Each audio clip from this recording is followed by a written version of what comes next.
Hello, you're listening to the Charles Bonnet Syndrome podcast. My name is Shaimond, and today's special guest is Christopher Hord. He is a writer, editor, vision health advocate, and the host of the Prevent Blindness Focus on Eye Health podcast, where he amplifies the voices of experts and people living with vision loss. Through his work with Prevent Blindness, including their Aspect Advocacy program and Living Well with Low Vision initiatives, Christopher shares his lived experiences with low vision to help others feel seen, informed, and supported. He speaks openly about adapting to vision changes, finding community, and navigating the emotional side of sight loss. He also has CBS himself, and he will discuss his experiences. So how you doing today, Christopher? Doing well, Shaimond, and thank you for inviting me to be on your podcast.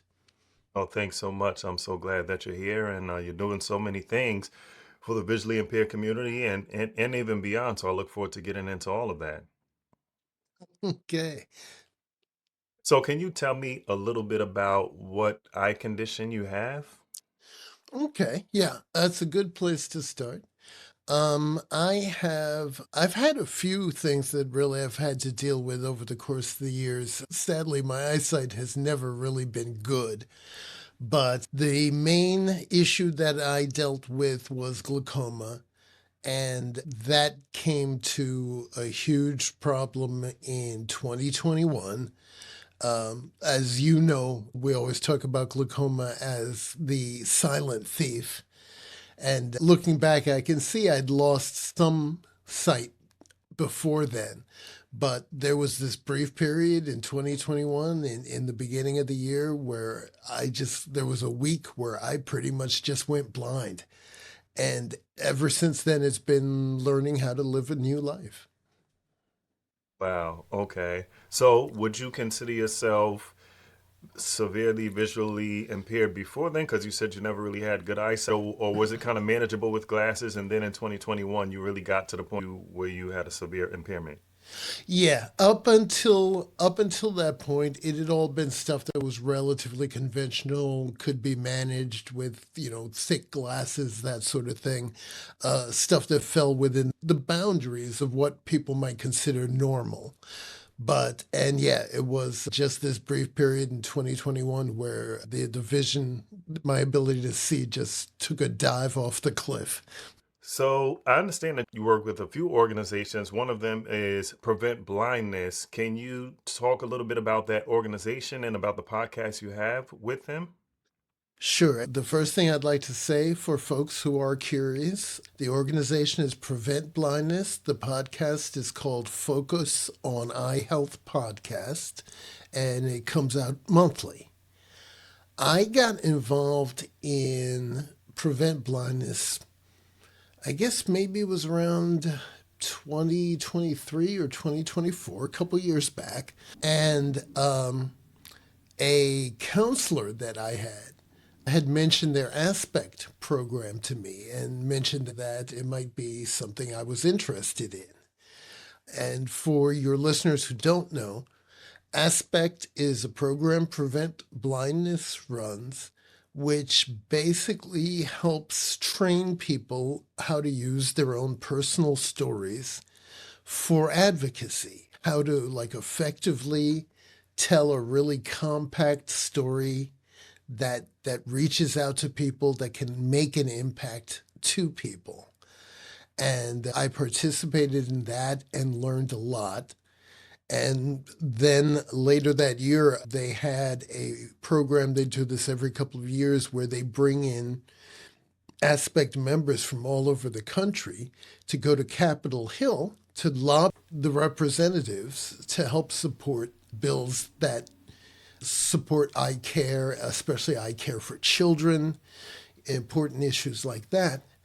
And I heard them talking about all these projects that they did, and I realized, I had no idea that they were doing all these things.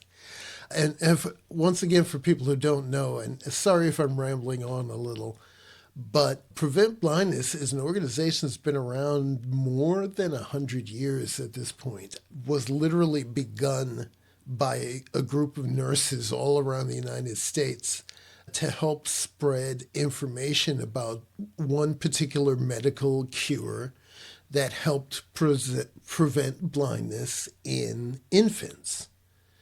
And it has just sort of continued on in that vein. It's kind of a clearinghouse of information. It works with the blind and low vision community. They try to coordinate people for testing and things like that. They train for advocacy. They do a lot of stuff, but not a lot of people know their name. And I didn't know all these things they did. And I asked them if they had a podcast because they have a great website at preventblindness.org. But of course, a lot of their people are not necessarily going to benefit from a website. So I asked them if they had a podcast, and they turned around and said, no, would you like to help us start one? And that's how I ended up in it. I hadn't even really planned it out, but it just felt like a way to pay things forward, that good things that had happened to me. Oh, so that sounds great. I'm glad they were open to it. And I actually watched a few of your episodes because they are available on YouTube and they're available wherever podcasts are. So you can listen to them. And I'm sure you can speak a little bit about this, Spotify, Apple Podcasts, and all of the other platforms. But if you can just talk a little bit more about the podcast, some of the types of things that you discuss, maybe some of the guests that you've had, or anything that you think would be beneficial to our audience. The podcast, it's still a young podcast. We started last year, and so we are in our second season right now. And what we try to do, ours is a little more almost magazine format. I spent some time freelancing with NPR. And so I would spend a lot of time listening to that kind of program. So we mix up a little bit. We've got little news bits. We've got little announcements. And the main feature is almost always an interview. We'll interview a person or have a couple of interviews.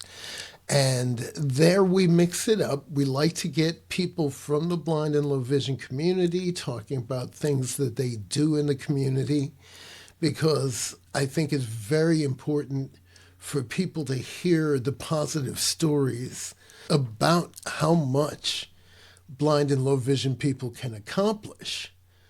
But also we do speak to medical professionals, people who work with nonprofits or work in policy, to talk about inclusion of the blind and low vision community and preventing them from being discriminated against. And every once in a while we have a special guest. We've had a musician of ours come in to do a live number. We've had a poet who is affiliated with the National Federation for the Blind come in. She's also a leader of the Aspect community. And she had Ava Potts come in to talk to our audience about Charles Bonnet Syndrome. Well, that sounds great. I'm definitely going to have to check that episode out. Was that episode released with Ava Potts, or is it still being edited? That was released. It occurred sometime late last year. I forget exactly which month. Okay, I will certainly check that out. And I understand that you have CBS yourself, and I know it will be beneficial for the listeners of this podcast to hear from someone who has a visual impairment and actually has CBS. So can you talk a little bit about that, like maybe how long you've had it, the progression of that, what types of things you see, and how you manage to continue on with life with having it? Sure thing. And let me emphasize, Shaimond, what a valuable service you provide to the community. Because, and I've heard people talk about this already on your show, my experience is not rare. I had no idea what Charles Bonnet Syndrome was. And it was not till I began to experience it and I talked to a doctor that I found out about this thing. And my life, I believe, would have been simpler and better if someone had mentioned it earlier. I'm fortunate. I've heard a lot of stories of people who deal with it, and some of it is kind of terrifying. But as I said, I lost my vision very rapidly at the beginning of 2021. And it was a period of time that was like the height of the lockdown. So I was home almost all the time. I was living on my own independently. I ended up having to resign from my job because of the vision loss. I couldn't do my job anymore. I was editing and I just really didn't have the ability to copy edit anymore because of the vision loss. And it was the depths of winter. As I said, it was January. So I felt really isolated and things would periodically happen. And I mean, some of it was incredible stuff. I would go to the grocery store, and I was fortunate in that I've always liked to live in a walkable neighborhood. So when I went blind, the apartment that I lived in was like 2.5 blocks from the grocery store. So even before I really got any mobility training, I could manage to sort of eke my way over there and back. But I remember walking down the street and just there being a swarm of people in the sidewalk, like just, practically to the density where you would have to swerve through it, like a big city at rush hour or, outside of a concert or something. And I thought to myself, this cannot possibly be like the 2.5 blocks between me and the grocery store. There cannot be this many people. And I started noticing, and the people would come walking towards me, and at the very last moment, they would veer right or they would veer left. And then occasionally one would walk right up to me and just pop like a soap bubble. They would just disappear. And I was like, this is not real. And so I just started walking straight forward, plowing ahead through this crowd of people. And I began to see that they always either swerved to one side or the other, or they would just pop like a soap bubble and disappear. And the sidewalk was entirely empty. There weren't any people on it whatsoever. I had experiences. I think the most terrifying one, I got up one morning and I was going into my kitchen to make some coffee. And in my living room, I had a couch and a love seat. And I saw two people. One was laying on the couch, one was laying on the love seat. And the one who was laying on the couch was the guy taking a nap. And there was another guy laying on the love seat reading a book. And I thought to myself, as a New Yorker, I do focus a little on self-defense. I don't believe in guns or anything like that, but I do have a softball bat. And I thought to myself, do I have to go get my softball bat? Yeah. But once again, I noticed they weren't responding in any way to me, which is just naturally what people would do when you walk into a room. And then that was when I realized that there wasn't any sound, that it was totally silent. And that's when I realized that they weren't real either. And the next time, and I had a couple of other things that were also very, very disturbing. And so I went to my doctor finally and I told him, hey, I'm seeing these things. And he was like, oh, yeah, it's Charles Bonnet Syndrome. It's recorded in literature. It's been around for years and years. And I thought to myself, and you were going to mention this when? Wow. But since then, I have continued. It's something that goes on in my life. I haven't had the kind of severe hallucinations I had at the beginning. It's more like textures and surfaces that I see in the background, like especially if I look at a big surface that's monochrome, like I look at a wall or something like that's been painted. So it's just all one color. And like I see a background or a pattern or a texture there. But I haven't had to deal with the problems of the more overt things that appear in your life, like actual people. First of all, I just want to say that it's good that your doctor knew about Charles Bonnet syndrome because many doctors don't even know about it. So, and I understand your frustration with saying, well, you got to tell me about this, because that's one thing that me and some other advocates are trying to push or get out, is to start talking about it early and say this is something that could happen. But I think, as horrible as Charles Bonnet syndrome is, no matter what degree you have it, I think the fact of you actually having a doctor that knew about it could be helpful to you.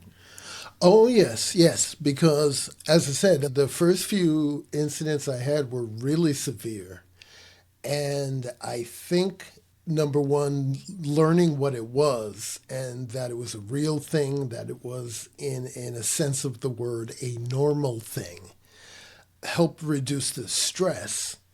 And almost immediately, the things I began to see were less aggressive and less dark.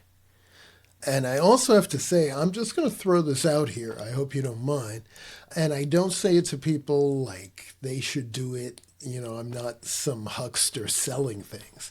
But I deal with bipolar. And at different points, I've had medications with that. I've worked with my doctors. And at one point, my doctor started me on mirtazapine.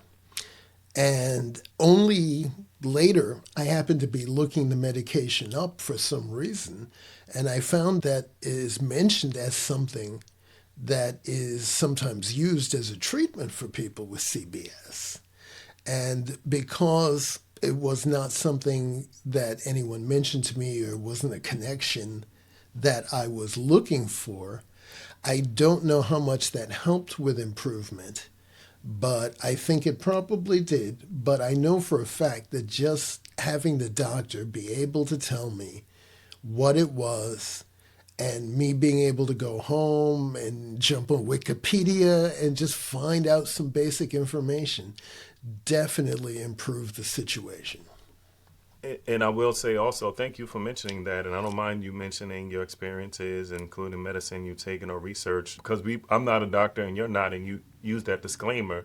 By you being able to find out about Charles Bonnet syndrome, hear what it is, hear that it's a common experience of people that have vision loss, that I think helped you. And I think for some people that could be enough, because now pretty much it seems like, whether it's the other medicine or combination or whatever, it just seems that just knowing could help change your perspective and help you kind of change, somehow, some way. It's just textures and patterns. And Charles Bonnet syndrome is not the same for everybody. For someone else, they could go through a similar experience and still have the same types of hallucinations. But that's really interesting to hear that. Yeah, I think you're definitely right about that, because the one thing that definitely changed, I still received some things that were, often very confusing or weird, but there was a kind of darkness to the first few situations. And once I understood what it was, I found that they didn't have that same sinister quality. I'm so glad to hear that, first of all, I want to say. You talked a little bit about the Aspect Advocacy program. Is there anything else you would like to maybe add to that? Sure. And first of all, I would encourage anyone, you in fact yourself talked about being an advocate. It is such a big thing in the community. Since I've been in it these past few years, one of the things that strikes me is how active many people are, because they have experienced these sort of things, or they've had a loved one who's experienced these kind of things, someone very close to them in some way or another. And they've seen that everyone is in favor of supporting blind people. Like there are very few people in the world who would look at a blind person and go, "Oh, that the heck with you." But a lot of people don't really know what to do. They don't know what helps. And Aspect is a program where essentially people from all walks, people with vision, blind and low vision people, people in the medical profession, people who are caregivers professionally or for loved ones, and so forth, we each learn to take a story, a personal story of our own, but hone it down because in most cases, people have heard the phrase, sometimes have heard the phrase, an elevator pitch. You know, you just happen to be at a convention, you get on an elevator, and there's someone you wanted to talk to. And you have, from the time you get in the elevator till the time they reach their floor, you have maybe 2 or 3 minutes. So we would practice telling our stories and getting feedback from everybody else, what worked for them, what was emotionally powerful for them, what they felt helped support the point you were trying to make, or what might be a distraction.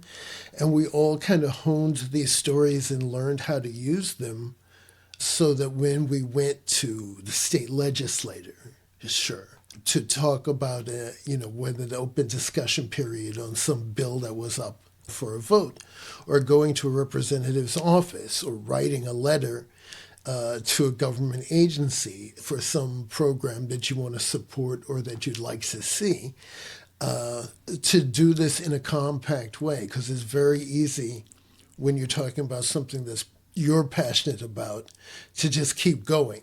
And you can't do that when you're doing business with people. So Aspect to me was very interesting that way, to just see all these people from these different walks of life and to assist one another in trying to tell our stories. That's so powerful, because some people are naturally good speakers. Some people are good at elevator pitches, but everybody can get better. And to be able to have that type of training to be more impactful and be more succinct, I think that's a powerful thing. And this is something that anyone can do, or do you have to become a member of your organization, Prevent Blindness? How does that work? No, you don't have to become a member of Prevent Blindness, and it is open to anyone. Best thing is to go to the website, preventblindness.org, and there's a link. It'll usually be right there on the front page for those of you who, feel at all comfortable using the web. They've got more info there.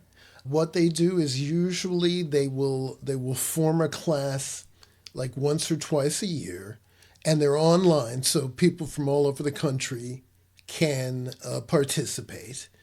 And it's not a ton of meetings. It's maybe about 12. And there'll be some time, it'll be like once a week, once every other week, something like that.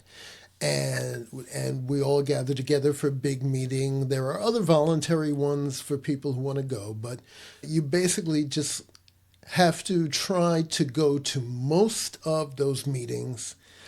And they're all recorded, so if you can't make one, you can go watch it online later. And I'll also mention to people that there is a small stipend. They do recognize that it takes a little time and effort.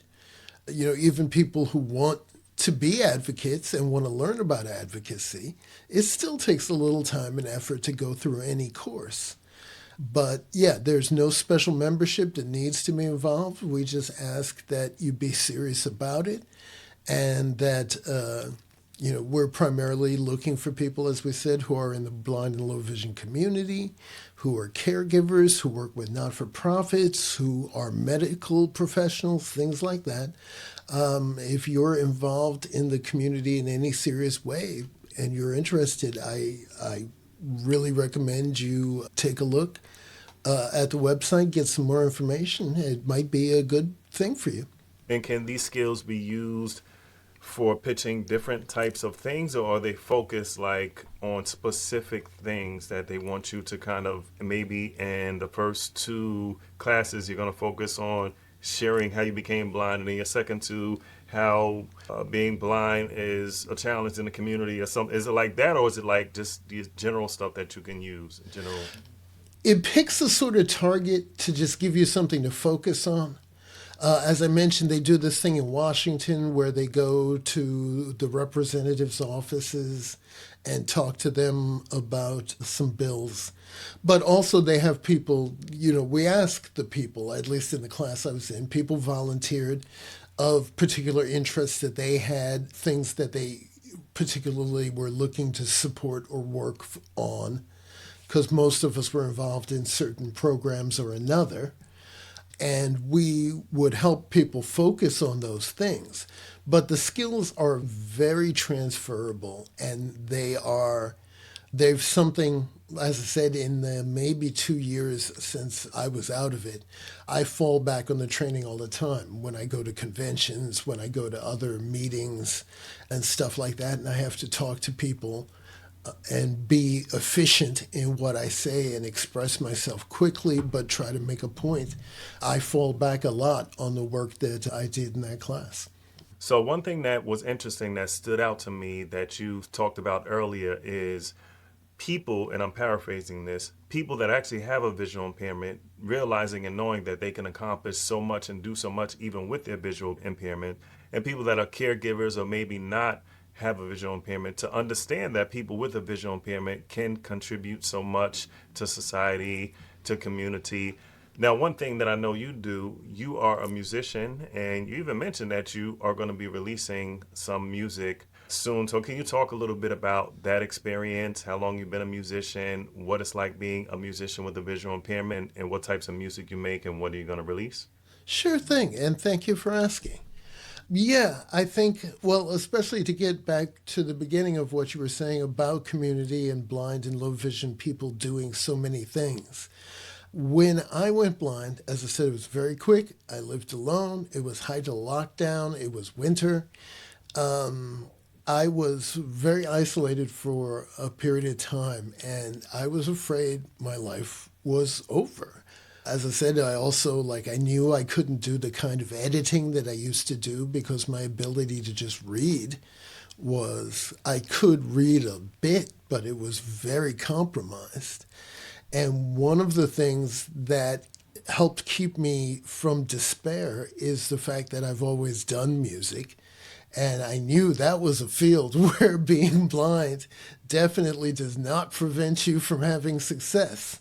And so that helped keep my spirits up until I got to know more people and see all the things that blind people, well, I say all the things, but see what a wide array of things they could do. So it took me a while, as I've really had to do a lot of practicing to get back to playing again. A lot of what I've done in the modern day, I was much more focused on working with the computer and doing MIDI-based stuff with synthesizers and samplers and drum machines and all that sort of stuff. So it took me a while to get training on assistive technology so I could use the computer again successfully. And I've done a cover of Neil Young's Ohio, the song done by Crosby, Stills, Nash & Young in 1972 about the shootings at Kent State when the National Guard shot student protesters. And I started thinking of the song when the president sent the National Guard to Los Angeles. And as the National Guard and ICE and Border Patrol just flowed out to more and more cities, it was clear statistically that sooner or later an American was going to shoot another American in the course of just what was tempers running hot and people not being able to communicate. And when it happened with Renee Good, I started recording it. And then when Alex Preddy happened, I realized that I was going to have to release it. And I actually contacted his publishing company, and I have permission to release it as a commercial single. We hope to have it out next month. I do my music work and my other content creation under the name The Manhattan Project, because I didn't want to do my music and then journalism all under the same name, because I didn't want people to be confused. So my content stuff is called The Manhattan Project. I have a website. It is the letter M, and you can go there and find more information about that. We're overhauling it at the moment. It's a bit of a mess, but as I said, we hope to have the single out in May. And I just really wanted to try to spark a conversation. I don't want to try to preach to people to tell them what's right or what's wrong, but I do want people to think about the consequences of the actions that take place. That is something we all have to be serious about. So do you actually do the singing also? Yes, I did the singing and played and slash or programmed all the instruments. I produced it as well. That's amazing. Yeah. So how long have you been involved with music or making music? I've been doing music since I was a kid. I started, this is way back in the day when schools used to actually have music Yeah. things. And it's something I always kept up. I drifted in and out at various points in my life, but it's something I got involved in young, and I always enjoyed it, and I always enjoyed having that outlet. So it's been something that has been part of my life ever since then.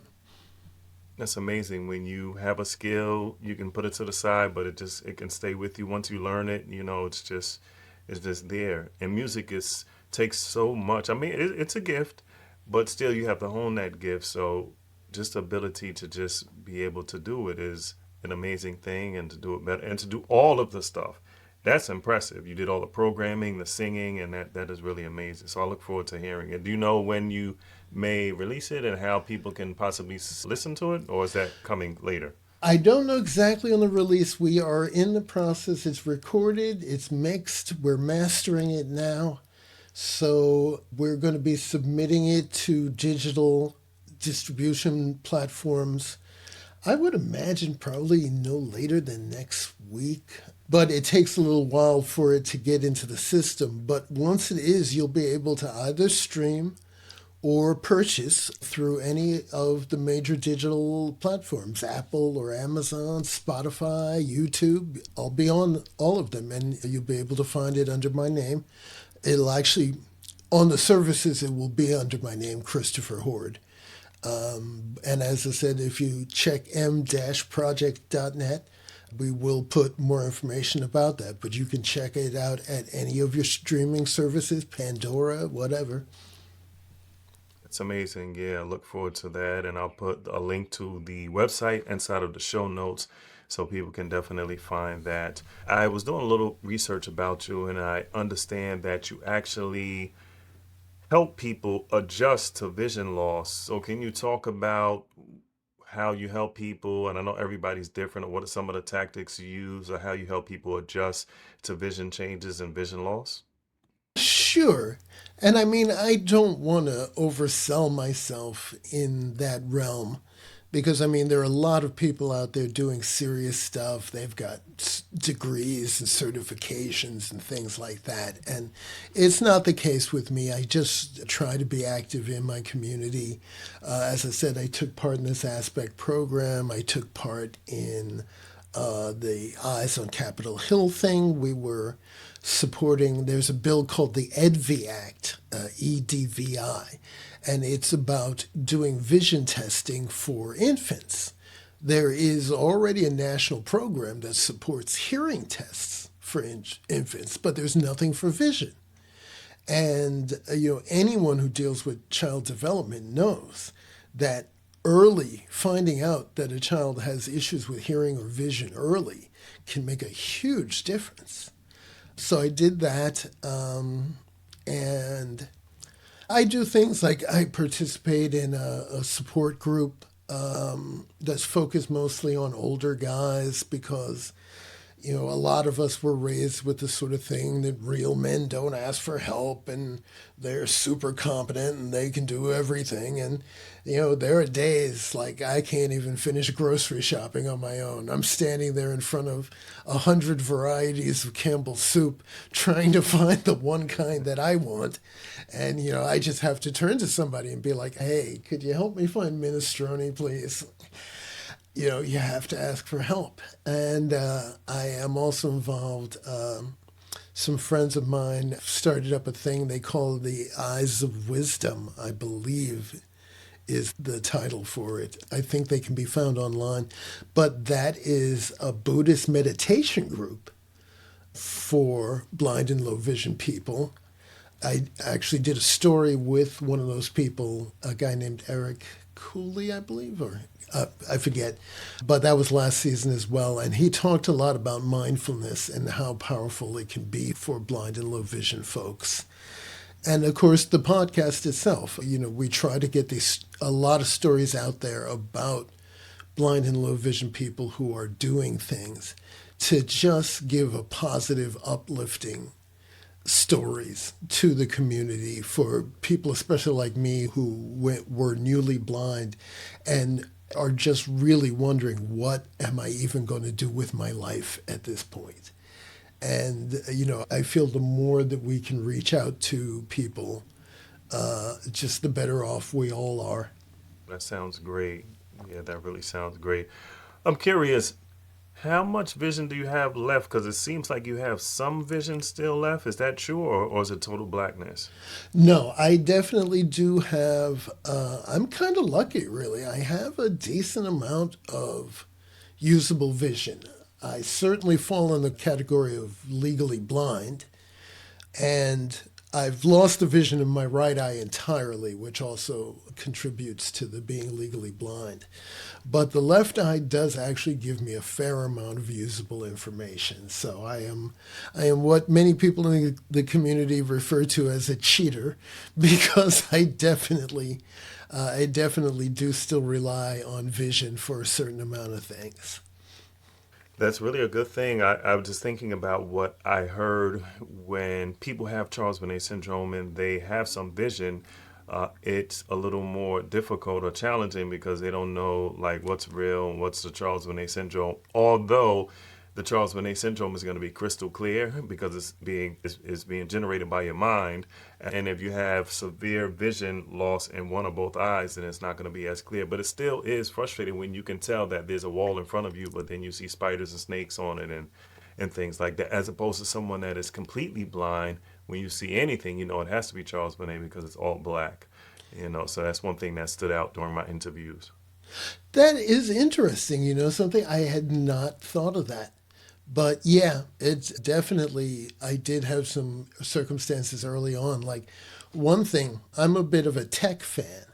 And so I have my little smartphone, and I was looking for a new keyboard app because the little keyboard was impossible for me to use once I wasn't good at it when I had decent vision. But once the vision went, using the little keyboard on my phone that comes up on the phone screen was impossible. So I had heard about this app that was supposed to be good as a keyboard for people with low vision. And I tried installing it on my phone. And honestly, I do not even know what happened at that point. I know that the app definitely did not function the way I thought it would. I know that it also had like a whole bunch of ads that kept popping up all over the place, but I think I was also quite possibly experiencing some visual hallucinations.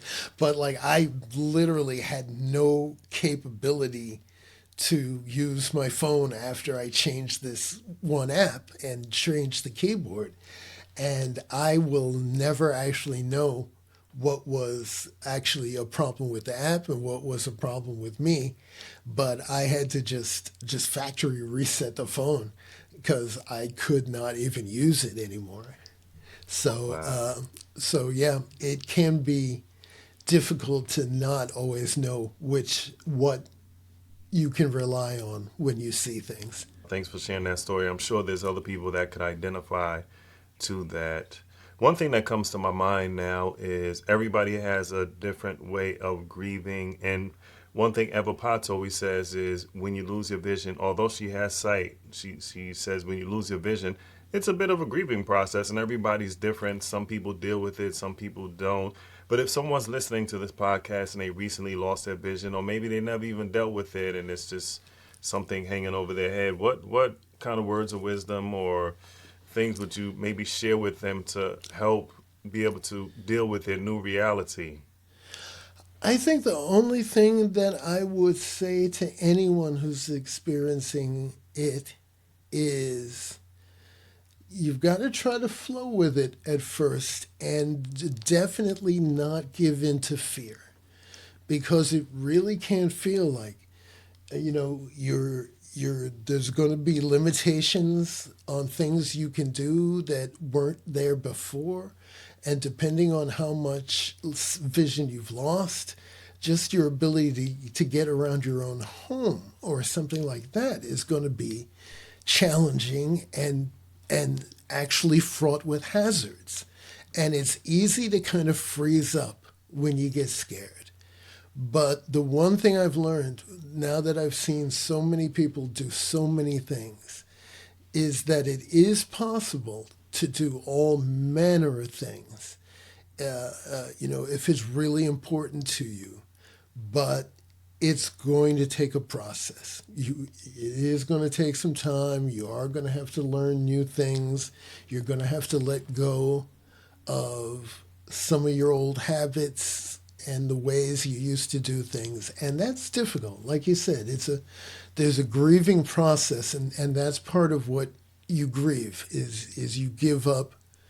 There's certain things you give up.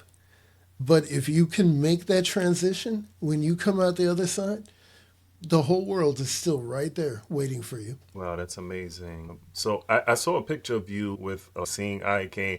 Do you actually use that when you maneuver around? Do you use a cane?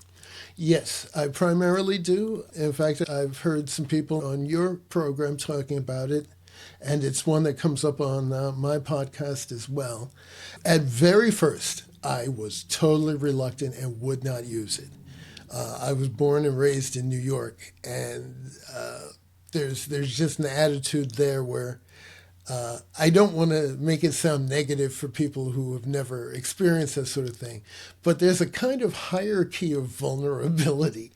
And you really do think to yourself, because when you're out on busy city streets, there will be bad people out there, and there will be vulnerable people out there. And the less vulnerable you look, the less likely it is that the bad people will bother you. So the idea of going out with a cane really bothered me. And my first cane wasn't a white cane. It was just a classic wooden cane. And I found it online, and it was one piece of solid hickory. And that's why I bought it, because I was like, if I have to smack somebody down, I can use my cane to do it. And so that gave me the nerves to start going out of my house with my cane. But fortunately, through Washington State Department of Services for the Blind, I was able to get a mobility trainer.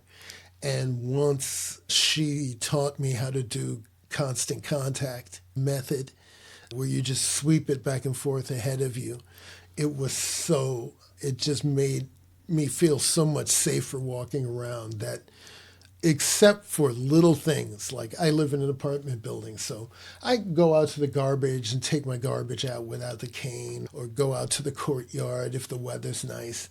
But if I'm going much of anywhere, if I'm going off my block at all, I've always got the cane. Thanks for sharing. And that's actually where I wanted to go with that. If someone was apprehensive about getting a cane, would you, share your experiences? And you just did. You just said that it was so much better, with it, and you do use it. And you don't find any discrimination or anything like that, or any problem or people taking advantage of you, right? No. In fact, that was a pleasant surprise. And some people will go out of their way to be helpful because they recognize what it means. And, it is weird because you do, in a way, it is a sign. And you do sort of tell people something about yourself just by having it. And, it's not always a thrill. As we all know, sometimes people, even who mean well, can sometimes be a pain in the neck. But honestly, mostly the responses usually is either just neutral or positive. I've had very few bad experiences based on using the cane. That is so good to hear. So is there anything maybe we discussed a lot, but anything maybe we've missed or anything that you would like to let the audience know? Feel free to chime in or say anything on your mind. Well, I think the only other things, as I said, I suggest folks, if you don't know about Prevent Blindness and you'd like to get involved in that sort of advocacy thing, that is a good thing to check out. I am a member of the National Federation of the Blind, and I think that's a great organization. I know there's the American Council of the Blind as well, and I've heard good things. I haven't had a chance to check them out myself. But I think joining in things, becoming part of things, of course, obviously there's Mary Carmel's Light for the CBS things.